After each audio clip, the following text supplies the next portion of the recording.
All right, welcome everybody. So here today for a little bit of a talk about how Encirca Services, which is a software product by DuPont Pioneer, how we actually went and moved to AWS and are fully cloud hosted now.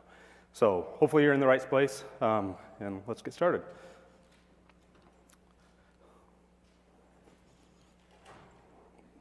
Yeah, the clicker's having some problems still. So a couple of the things we'll go through today. Some intro and background, and then get into some of the challenges and enablers. And so really the big piece there is probably what everybody wants to hear about is kind of how did we accomplish that? And so a little bit on the migration and kind of what was the process, how did we get to where we are today? And then some about the future as well and where we're trying to go now that we're hosted fully on AWS. So the big key takeaway that I'm sure is important to everybody is this: what it takes to perform a lift and shift. So how many people know what a lift and shift is? The terminology of a lift and shift, good. So not speaking to newbies on this. But really it's lifting your existing software and moving it out to the cloud. And so a big thing that I've been asked over and over again is, why would you take this approach? And I think there's proponents that would say it's the right way to do it. There's others that would say it's not the right way to do it. You should actually look at re-architecting. And so really it's picking up your existing software and moving them out to a cloud provider or even another data center if that's what you're thinking of doing. But really it's because re-architecting is very expensive. So the minute you start to re-architect your application, it's going to come with a high cost. The risk mitigation is another big reason. And so for us specifically, we had a lot of challenges with our on-prem data center. And so this was a great opportunity for us to move to a better provider in AWS. And then quick wins, really taking advantage of some of the cloud services that are available and being able to integrate those immediately into your application is a big part of it. And how can you quickly add value rather than being stagnant and using what's in front of you at the current moment, instead use new innovative solutions. And then HA and DR, of course, are a big thing. You always hear about that, of course, with the cloud. But what I like to say, it's also disaster prevention. And I'll get into this a little bit too, but a big part of this for us specifically was, cut back on resources available from our on-prem data centers.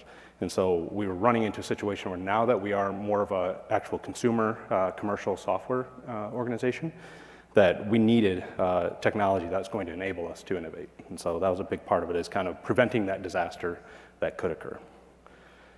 So maybe a little bit, just to get a feel for kind of who's in the audience here. So how many of you work for a company of greater than 1,000 people? So quite a few. How many of you, your entire company's on AWS? Okay, got a couple. Then what about just your specific area? Any of you just all in for your specific business unit maybe, or area that you support? So got a couple people there. Perfect. And that I would say is where I would put myself in my organization. People who have some workloads on AWS. So most people, so that's really good. So the terminology hopefully that I'll get into later on won't be new to most people here. And then how many are considering a migration to AWS? Good. So this will be good content, I think, for all of you. And then anybody that doesn't think AWS is right for them? Perfect. All right, that's what I wanted to prove, is everybody's kind of bought in. That's why you're here. All right, so some background. Maybe just first myself. I'm Bryce Hemme, Director of Platform Engineering from Des Moines, Iowa, so right in the center of the US. And went to University of Iowa, worked in agriculture for a number of years now. And then background's really in software engineering and cloud architecture. So the company names there you see, or product names maybe I should say as well, give you a little bit of information about them, just so you have some context on what we're doing as an organization. That kind of makes maybe a little bit more sense as you see the rest of the talk here. So Dow and DuPont, I assume most people probably recognize those two logos, two major companies. So they merged in 2017. There's another company, DuPont Pioneer, which is a company that I work for directly, and that is a seed company that's owned by DuPont, now part of DuPont and Dow. And then we have Granular. So as you can see, I'm talking about Granular here in the bottom left of the slides. It's a software company that we recently acquired and are starting to really focus all of our efforts around our commercial software business, around the Granular brand name and company. So those are some of the products that kind of fall into that. So Mapshots being one of those. Mapshots is a company out of Atlanta, Georgia, and they are also a software company for agriculture. And then Encirca is a software product that was developed by DuPont Pioneer and now is part of the Granular organization. So maybe a little bit too on what is digital agriculture and why some of this actually matters. So this right here, this used to be very advanced in its day. This is how you used to harvest corn, and the machinery at that point in time was extremely advanced. Now you have this. You have really robust machinery, high-end, very technical machinery. And like just the size of them alone, you can see just in this picture here, they're massive machines. And so there's a lot of technology in there. And yes, this is my son trying to supervise his uncles and tell them how to do their job. But I guess you'll get that of a 4-year-old. So the other thing, though, that is really important and why this matters and the cloud has been necessary for our use case is these tools are really now focused on software. And so it's not so much the hardware. Obviously, the hardware still matters, the machinery still matters, but it is software. And so very focused on tooling for growers. And so in the cab even, there's software everywhere. And that's actually a quite old picture. That's about 10 years ago, actually, those systems. So they're far more advanced today. And really the whole idea is how do we get to the point where we know everything about the land that we're actually farming. And so productivity, profitability are really the key aspects here. And so our products, I'm not going to go much more into this, but just for clarity's sake, some of the products we're producing. So Encirca Services really is focused on profitability, sustainability, and productivity for growers. And that's really what the drive is and why moving to the cloud and being innovative is absolutely necessary. So from an engineering perspective, it's a group of about 300 plus engineers today. As of about 4 years ago, it was actually just 4 of us. And so it's a group that's grown very quickly. And that's another reason why AWS was critical to our needs to scale the organization. We have Windows, Linux, massive computing clusters, massive databases that are involved here. And so it's really a pretty wide range of technology underneath the hood. And we started an on-premise data center, actually running in the middle of Iowa, which that's great if all your customers are around there, but there's not a lot of good connectivity back into the middle of Iowa, so that also was a little bit of our challenge. And then we had a small cloud footprint really started in 2013. And so it's not that we just up and moved one day, it was really a progressive movement to AWS. So before I go much further, I gotta acknowledge the team that did a lot of this work. So they did a lot of the work to just get us fully moved over to AWS. You'll see somebody does have a 2x4 in this picture, which the team had a trend of playing pro wrestling theme songs. And so it's kind of an interesting group of people, but they did a great job, and that's what we're gonna dive into now. So the challenge here, really. So thinking about what are the drivers. So we've kind of touched on them already. So growing company with reduced budgets. So I think a lot of people are feeling squeezed from an IT perspective. I hear that a lot from large enterprises. And so we had that situation. We also had your typical silo between dev and ops. And obviously we wanted to bring those together. And so we needed to come up with a solution for that. Automation. So I don't know how many people have a data center where it's fully automated. I haven't ever seen many in an enterprise setting where they are fully automated. Nothing like you can do, obviously, with AWS. But there are some people that have accomplished this, but I think it's few and far between. And so the other piece, desired autonomy, was a big one for us. And then, of course, innovation, moving fast. And lastly, reliability. So I think these are all things that it's hard to argue with any of these. It's just a matter of how do you get there. And that's really what our challenge was in front of us. So diving more into kind of what are some of the steps here. So convincing leadership. This was challenge number 1, I would say, and probably one of the most sticky ones to start off. So I'm sure people have heard this question from maybe their business stakeholders, the people who maybe hold the purse strings when it comes to your software development and engineering. So why would I leave a data center that costs me nothing? So for most organizations, business units, the IT group, the data center, for the most part, is just something that exists, and that cost is kind of hidden in most cases. And so it seems like it doesn't cost much for them directly. And so that's one of the things that we had to address up front was, how do we quantify this? What are the ways that we can show that there's actually significant value in moving to the cloud and actually doing this whole lift and shift? So some examples, just thinking about the cost of slowing the innovation. And so for us, that was a huge thing where we knew we had to be on the bleeding edge to keep pace with our competitors. And then some of it around the dev and the ops silos, right? So obviously DevOps, it's not a new thing, but I think in a lot of enterprises it is fairly new and is starting to be adopted more widely. But that is another thing we had to really try to quantify what is the gains we're going to get if we bring those two functions together. And then the reliability was another really big one for us. And so we had a great data center, really. It's quite good, but it wasn't as reliable as what Amazon's data centers are going to be. And so that was another great selling point for us. And then this is one where I think we did, we got a lot of help just from others. So if you think about some of the television commercials you see, certain companies really marketing the cloud and talking about the cloud in just mainstream media.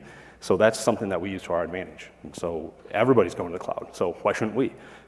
That's one of the pieces we had that we used to our advantage. Also our customers, even when you bring up, oh, we're in the cloud, that's actually something significant. So I think that's a really key thing to try to sell and use to your advantage. So now what? You have leadership convinced. This is where it gets really interesting, right? So before, maybe you had a whole separate IT operations group, support group that handled a lot of the management of the infrastructure, management of your systems, and just the general operational needs. Now you have to worry about all the platforms, right? So Windows, Linux, databases, appliances, talk about vendor lock-in. That's perfect place for vendor lock-in. Infrastructure, so all of these are highly important things that obviously somebody probably is doing today. Now, maybe that's your group already. Maybe that's your team. But in a lot of cases, that's not. For us, that was not the case. It was actually a separate part of the organization that was actually supporting some of the infrastructure here. And then some of these core services that I think it's really easy to forget. So things such as DNS, all the way down to compliance, security, generally monitoring, things like that. So a lot of these are really sticky. I'll call out appliances again, because that is a really sticky one. I think most enterprises will fight with this as they move to the cloud. So things like web application firewalls or API gateways as some examples. Apple, so mobile apps, builds for mobile apps. I know, at least for us, we had a lot of builds that were happening on-prem on Apple servers running in our data center.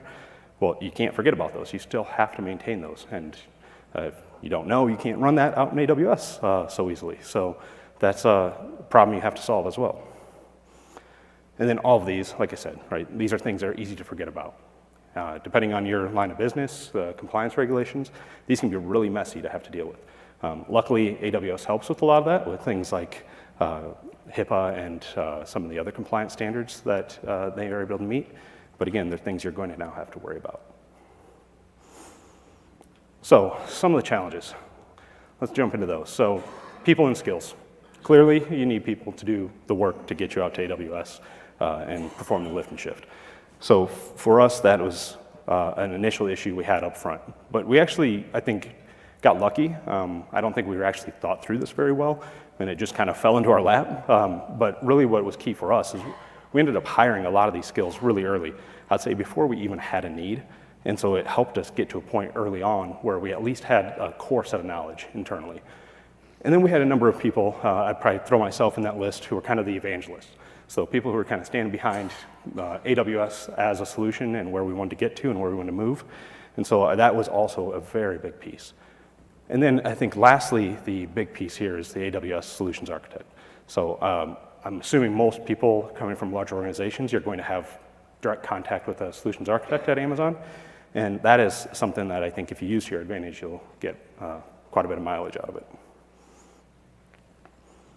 So another fun one, admin connectivity. So how do you get connectivity from your corporate network out to AWS? So into a VPC, for example. So for us, we had an issue there, and I don't think this is probably anything unique, that getting direct connect set up, so a dedicated VPN connection between your corporate network and AWS just wasn't going to happen. It would have been a significant amount of work to get the right people lined up to help us with that. So we took a couple different runs at different solutions. What we did end up with that surprisingly has worked very well for us over the years is setting up Bastion hosts out in AWS. They're jump servers basically to allow you to proxy all your traffic into the VPC. So these are hardened hosts that are facing the internet and can be locked down, obviously, to IP ranges if you want to say only coming from my corporate proxies. But this allows you to route all traffic into the network. This allows you to also build out this hub and spoke model. And so there's some links at the bottom here, but Amazon kind of recommends this if you go down this path of building out a hub and spoke VPC configuration. And so all traffic can get to all different regions and VPCs that you have set up. So that is a unique solution, I would say, that isn't talked about a lot, but it has worked quite well for us. So monitoring and alerting. I'm sure many of you have on-premise data centers with monitoring and alerting with probably Nagios or some similar tool. So this is something we were going to lose, and so we had to solve for that. CloudWatch is a pretty big step in the right direction there. And so we obviously use CloudWatch just like everybody else in AWS does, but we also invested heavily in SaaS solutions. So for us, that's Sumo Logic, but you name your SaaS provider for log aggregation and monitoring, and it would help you a ton to go down that path. And so for us, the first step we had here was actually to go towards Elk Stack, so Elasticache and Logstash, Elasticsearch, Logstash, and Kibana. And as we grew, that didn't scale to our needs, and so that's when we moved to Sumo Logic, and we've had pretty good luck there. So source control. So this is always a kind of sticky one of, you have all your source control on premise. That's going to be a problem. How do you get that actually built and shipped out to the cloud? So the approach we took, what I would recommend anybody facing the same thing, is figure out how you're going to get this out into a solution that's out on AWS. And so for us, we're actually using GitLab, but we host our own GitLab on EC2. And so GitLab.com, GitHub, any of those obviously would work. We just took that approach, though, of hosting it ourselves for various reasons. But then building a scalable pipeline for actually doing deployments and builds is really important. And so we actually went ahead and built out Jenkins to be highly scalable, to actually launch slaves across different VPCs and at different AWS accounts as well. And we actually used Jenkins DSL for that. We kind of built that out to meet our specifications. And we had another library called Pioneer that we built. So some custom in-house tooling that we ended up building just to meet our needs there. So that's something we're hoping to open source here at some point too. So authentication. So SAML 2.0, that's where we were. We're a large corporation, of course. Large corporations end up with SAML 2.0 because of ADFS, right? Or there are other providers, but it's primarily ADFS you're going to hear people using when it comes to SAML 2. So for us, we were using that actually for customer logins. And so that was kind of messy. We also had an appliance, so a security appliance that sat in front, an actual gateway that would handle some of the authentication, and it kind of had a custom protocol that came with it. And so it was pretty messy to figure out how we're going to move that. For us, the solution there was Cognito. I think the previous talk that was in this room was actually the GM for the identity platform at AWS, announcing some good things about Cognito. I mean, today, Cognito is amazing. Some of the announcements that he just made, I think, are going to really move it way ahead of anybody else in the market. So this is something. Got a question? Which IDM provider did you have across? I didn't. So we used Active Directory, and so it was Active Directory, and we had ADFS exposed. So yep. So yeah, the Cognito move was a big one for us. We then started using JWTs everywhere for our API calls. That also helped us significantly. There's a lot more that can be done there that we haven't even taken advantage of yet. MFA, for example, or passwordless logins. And there's also new features coming from the sounds of it. So API gateway routing is another one. So we had an appliance on-prem that was an API gateway. And so very heavy on the vendor lock-in side of things. And so we had to solve for that very early on. This was one of probably the biggest enablers of everything that we've done, mainly because it allowed us to now begin to route our traffic to different AWS resources and be able to scale with that as well very easily. So one of the things we had, so this authentication gateway that also served as an API gateway. So we had to solve for that. The solution we used was actually built a custom Apache-based gateway. And so just basically building out routes and then handling authentication within Apache as well. And so building that out as code, so CloudFormation, so it can scale out and scale back in very easily. And then the other challenge we had, which I think is actually a kind of fun one, is the Cognito logins. It didn't exactly work with Apache out of the box. And so I have a link there, modauths JWT, where we had to make some changes to it to actually support what would be called JWKS. And so it's a protocol behind the JWTs and the service that is provided by Cognito that actually provides multiple public keys. And so there wasn't support in modauth JWT. There is now. So you can go to that link and get the project if you want it. So how many people use SQL Server, Microsoft SQL Server? So quite a few, good. So you guys will probably, this will resonate with you. So we have a very large SQL Server setup. Part of the challenge there was a lot of the features that we needed aren't supported by RDS. We use Enterprise, we use a lot of different features, and we also have very large databases running within that SQL Server instance. So the problem there then becomes we need to worry about high availability because we're going to have to run this on EC2. So with that, you run into a couple challenges. So high availability out of the box from Microsoft supports all the Microsoft drivers just fine, and they work just fine. But the reality is not everybody's running C# or other Microsoft languages. So then you have to solve for that. We're a big Python shop, and so we had to actually go and figure out a way to handle the failover ourselves. So we used HA proxy for that actually in the middle. Is there a question back there? How do we handle backups? Yeah, I'll touch on that in just a second, but good call out. A couple of the things we had as other challenges is we had high disk IOPS. So reads and writes were heavy throughout the year at certain periods. So we had to solve for that because just a straight EBS volume with provisioned IOPS wouldn't even get us what we needed. So we had to create an array. So we had to have stripe sets underneath of it to actually get all the IOPS we needed. So for backups specifically, we actually are using the standard SQL Server backups. We're shipping those out to S3, and then we can restore directly off S3 if we need to. So does that help answer your question?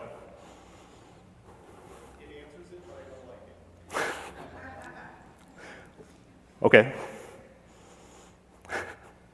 We can talk afterwards if you want. So, all right, let's see, what else do we have? So, and then high availability groups was the other solution. So using SQL Server out of the box for high availability groups. So coupling to internal systems, there's not much you're gonna be able to do about this without actually doing a little bit of engineering work. And so that's one of the things that early on we were able to identify some of the dependencies. And with that, we were able to take advantage of some of the AWS services. So for instance, things like SNS and SQS for kind of more pub sub, as well as just leveraging things like S3. And so how can we push data from on-prem and sync that up through S3? So that was kind of the solution there. I wouldn't say we have a perfect solution. There is no perfect solution for that, other than really digging in and having to re-engineer some of this. So testing. So we're talking about a lift and shift. Kind of sounds like a big bang release. That's one of the things we wanted to avoid as much as possible, but it really isn't all that doable when things are fairly tightly coupled in the existing system and we're not re-architecting it from the ground up. And so that was one of the things we had to kind of think through. How would we approach that? And so kind of the way we approached that was we can do it in phases, obviously, through different environments. So development and test and user acceptance, things like that. But really, how do we get that experience very early on so we know quickly what's happening? And so we kind of took a dog-fooding approach to it. So how do we start to migrate our testers to the cloud-hosted environment so they get that experience right away? And how do we bring them back to on-prem as well so we can still feel like we're doing the diligence to get on-prem releases out? Because we still need to have features going out the door while we're getting ready to do this lift and shift. So a lot of that just came down to kind of staging it and kind of shifting users based on who they are to the different environments. So maybe to walk through a little bit of this. So this is kind of how we're set up, very obviously high-level picture. So you have your corporate data center, you have customers. We then kind of took the approach of what is the kind of lowest friction thing that we could start to switch. We kind of worked through that in a priority order. So number one that came to mind for us was how do we just start to move DNS? So just move to Route 53. that's a pretty low friction thing. We were using Ultra DNS at that time, and we moved to Route 53, so pretty simple, but a good way to start. And then the next step was, how do we get authentication kind of decoupled from the on-prem systems? And so that's when we took on the work to kind of move to Cognito and start to use Cognito, but still routing users to our on-prem systems for actual API calls and getting static content, things like that. So we started to wedge that in. And then it became a game of, how do we get the source control moved over? How do we get the builds moved over? And so getting that done, and then starting to deploy that back into the on-prem data center. From there, we were able to then pick up and start to actually move content out. So static web assets. So all of our HTML, JavaScript, CSS, and such, get that moved out to S3, and then we can start actually having testers go and start using that environment and just test that the content's coming back. And then we get to a point where we can start looking at how do we deploy much, much more. And now this is kind of the bigger piece of it. So again, running both of these in parallel, side by side, so we can actually do the testing and feel comfortable about it. And then when we get to the point where we do feel comfortable about it, we can start to look at how do we get the database updated and eventually kind of cut ties. And so that's exactly what we did. And that puts you now where you have customers and testers. And so that was super high level, obviously. But kind of that staged approach is really what worked well for us, and kind of rolling through all the different pieces to get those moved over.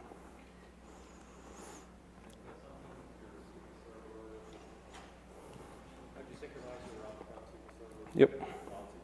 Yeah, so synchronizing on-prem SQL Server to the cloud SQL Server.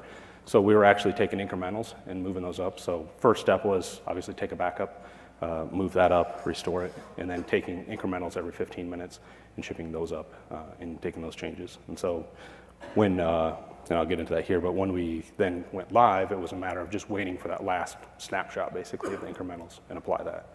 And so we basically had a live environment, just no users hitting that until the day we went live. So like I said earlier, it was kind of a 6-month process once we identified, like, we need to just full sail do this and get it over with. So kind of working through things over the 6-month period. And then really it came down to, like I said, less than 15 minutes. It was pretty quick, and we were back up and running. But then we did have some issues. So this is where some of the things we did early on actually helped quite a bit. So I talked about the monitoring and such. That's where things really started to help us with identifying issues in the system. So we ran into some issues with performance being degraded. So this was a case of, we had CDC as well as trying to create replicas of all the databases and get those fully up to date and in sync. And so that was a challenge we had, and led to some performance degradation. But then we also had a little bit of an issue that was an oversight by a few of us, where we had a database in our non-production environment that didn't even come close to mimicking what was in production. And so it didn't come up as an issue early on because it really wasn't a database that we used transactionally. It was more so just like a log of events that had occurred. And so it didn't appear as an issue. But then once we got to production, all of a sudden you have 4 terabytes of that data sitting there. That's a drastically different issue that you're dealing with from a database load standpoint. So that was one of the bigger challenges we ran into. But the good thing was we were able to resolve those all throughout that evening and into the early morning hours, I guess I should say too. But some of the monitoring is actually what really helped us here. So you can kind of see here, I have it kind of drawn out. So you start to see this performance degradation. So that's right when we did the cutover. And so you can see a massive spike in error rates. Of course, that's not good. And then we solved that problem, and then a couple days later, we had a mistake in a deploy job. The key point here is we had monitoring in place that could pick this up really quickly and identify what was going on. But the other really great thing, I think, is actually one of the more positive outcomes that I've seen here too, that we actually have good data to back up, is kind of the API response time. So you can see when we started to shut down the day of the migration, some of the non-essential processing, so taking some load back off the system, you can see that obviously we improved performance times a little bit. And then the minute we did the cutover, you can see the performance improving significantly, and then that massive spike when we hit the degradation for a few minutes there. But then after that, you can see on AWS now, everything to the right, you can start to see that we have much better performance running on AWS. And a lot of that goes back to many different things, right? It's all the way from network latency has vastly improved from where we were at. as well as just the general infrastructure we're running on, we kind of lowered the weight of some of that infrastructure. So, for instance, some of the stuff we did at API Gateway, it actually provided us a much more flexible and streamlined platform rather than the appliance we had been using.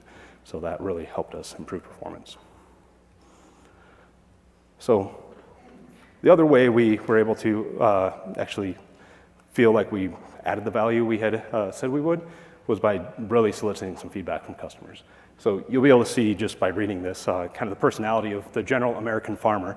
I actually had to remove some of the colorful language that was in here because he was pretty excited. But this kind of says it right here, just directly from a customer hearing that things are massively improved and they could feel it day one. So I'm going to talk a little bit just for a couple minutes about where we're going, what our plans are here. And I think this is where things, for me at least, it feels very interesting and kind of shows the advantage now of being on AWS and what we can do. So we're really looking now at how do we redesign most of what we're doing. So instead of doing that re-architecting up front, now we're going to do it. We've moved everything to AWS. Now we're in a position where we control our own destiny. So what can we do to actually make the application better? So we have moved a lot of what we're doing over to API Gateway and Lambda, running on Python. And we're also working on an effort to break up SQL Server. So how can we get to smaller databases and decouple our teams and make them more autonomous? And so looking at, obviously, Postgres or Dynamo, Aurora, I should probably say as well, because that's really what we want to get to is Aurora as a platform. So event messaging, event sourcing, and then the convergence of all the disparate systems where it makes sense. So the really interesting part of this, in my opinion, is right here. So this is the environment we built with this whole lift and shift effort. And then what we're able to do now is just right next to it, start to build a brand new architecture from the ground up to get us to where we ultimately want to be, so cloud native. And so that's the process we're in the middle of right now. I'd say we're not done. We're going to continue to evolve this. But what we've been able to do now is take advantage of things like CloudFormation. So everything's defined as code. And so from the ground up, everything's in source control. You know every single change that's made to configuration, and it's easy to deploy and repeatable. So these are things that we always desired in an on-prem environment. We couldn't fully get there. So we're finally starting to move in that direction and get to where we want to be. So with that, I think that is all I had. I'm open for questions, though. What's the appliance you use? It was actually a Forum Sentry appliance. Yep. I didn't catch the last piece. Yeah, so that is something I don't think we have specific stats on to say, did we hit exactly what we had expected for whether it's return on investment or even what we had expected the cost to be. So we haven't done a full analysis on that, I wouldn't say. Yeah.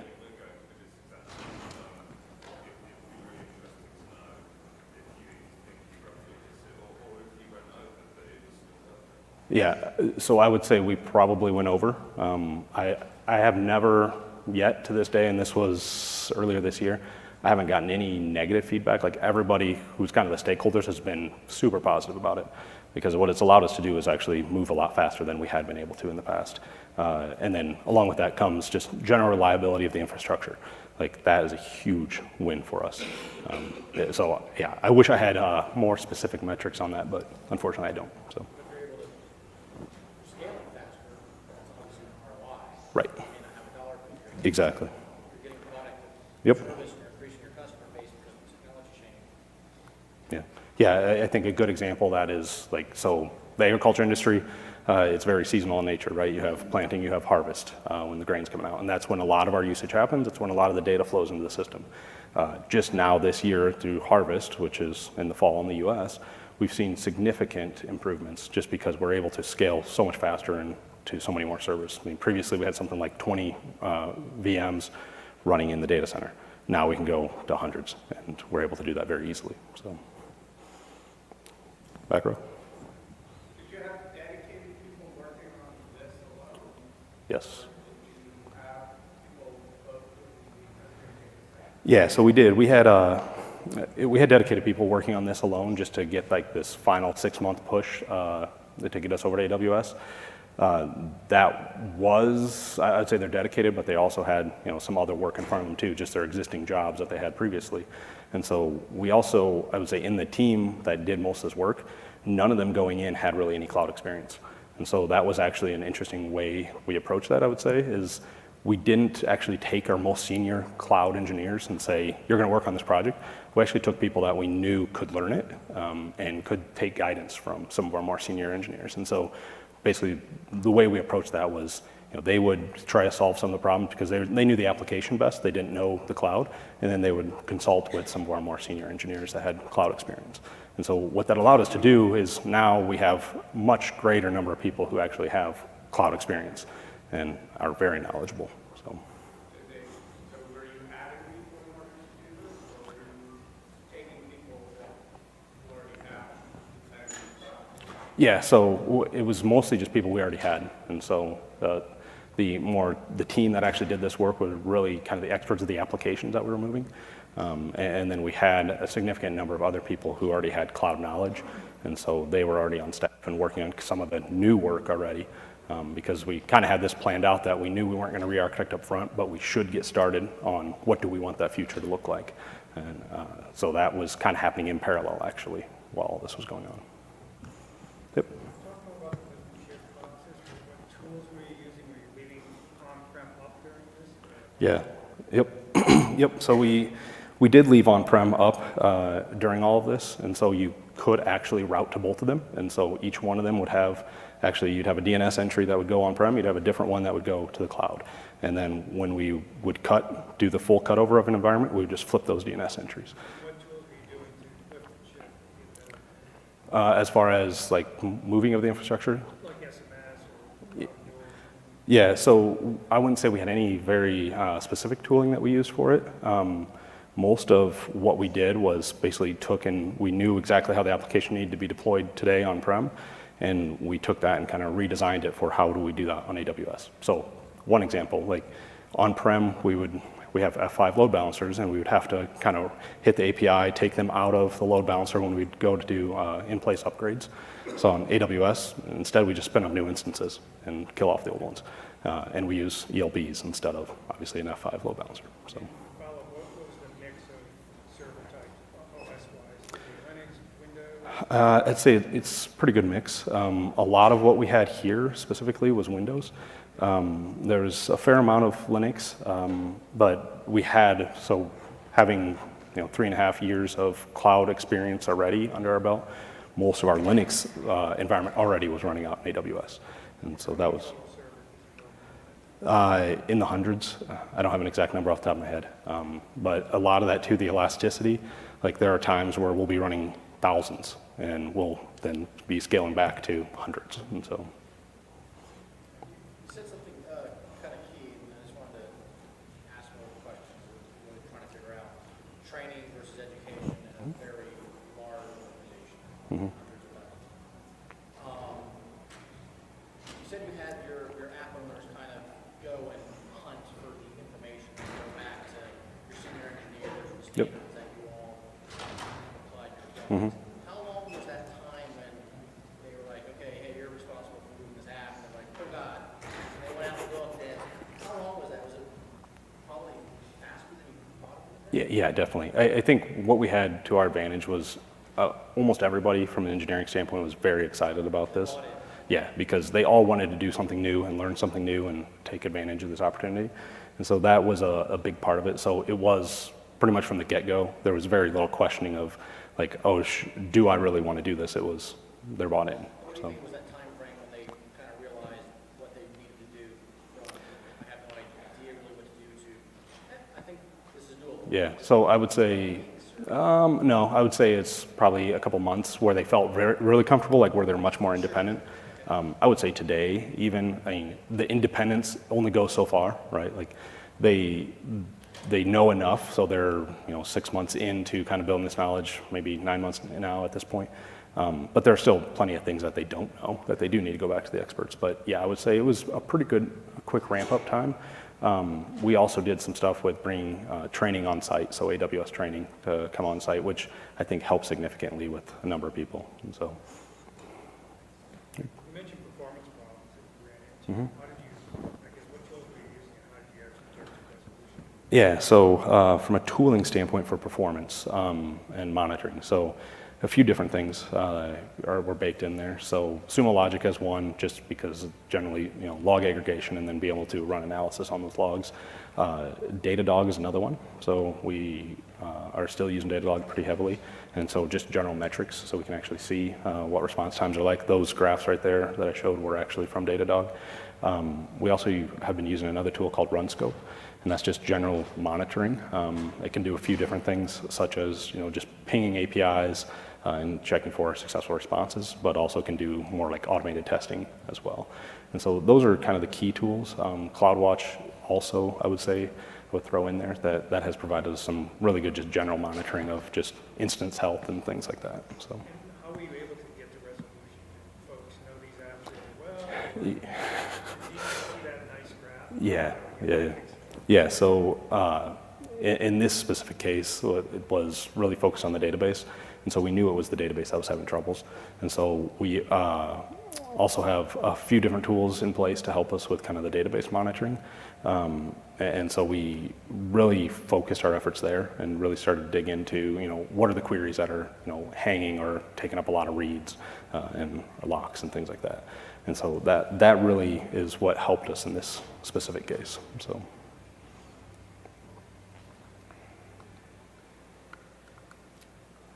Any other questions? All right. Well, if you have anything else, feel free to stop up, or if you see me around, just stop me and ask me whatever you have. So thank you for the time today.